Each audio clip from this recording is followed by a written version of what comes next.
नमस्कार, मी मनीषा जयप्रकाश। आपण पाहत आहात लोकसंदेश न्यूज। पाहूया आजच्या सविस्तर घडामोडी। ज्या घरामध्ये जीवनमूल्ये उच्च दर्जाची आहेत त्याच घरातील पिढी यशस्वी आणि सुसंस्कृत बनते। अशी सुसंस्काराची बीजे व जीवनमूल्ये मुलांमध्ये समाजामध्ये रुजवण्याचे काम परमपूज्य गुरुदेव समंतभद्र महाराजांनी केले आहे, असे प्रतिपादन कोल्हापूर जिल्हा परिषदेचे माजी मुख्य कार्यकारी अधिकारी इंद्रजित देशमुख यांनी केले। ते बाहुबली येथे आयोजित विश्वशांती विधानाप्रसंगी गुरुकुल ते गुगल नैतिक व राष्ट्रीय चारित्र्य या विशेष उद्बोधनाप्रसंगी बोलत होते।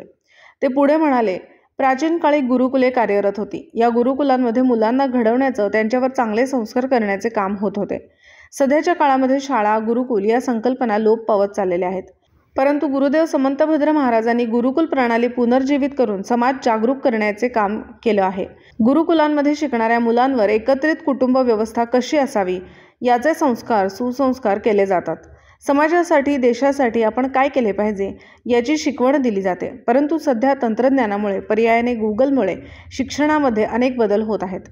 गुगलमुळे आपल्याला अनेक प्रकारची माहिती मिळते, परंतु सध्या तंत्रज्ञान मानवावर डोईजड होत आहे। मानवानं तंत्रज्ञानावर मात केली पाहिजे। गुगलवर नेटफ्लिक्स, यूट्यूब, वेब सिरीज सारख्या ॲप्स आहेत।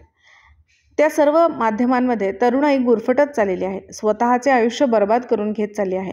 आपण सर्व पालकांनी मुलांना यामध्ये गुरफटून न देता मुलांचे जीवन चांगल्या संस्काराने समृद्ध करूया, असे आवाहन इंद्रजित देशमुख यांनी केले।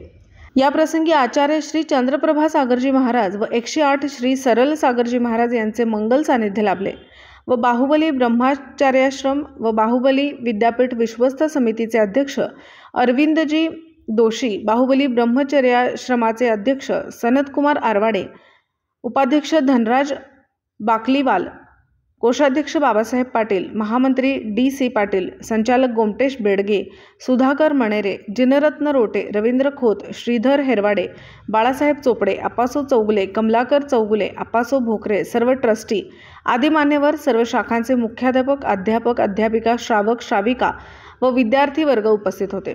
यावेळी उपस्थित मान्यवरांच्या हस्ते भद्रायण या पुस्तकाचे प्रकाशन करण्यात आले।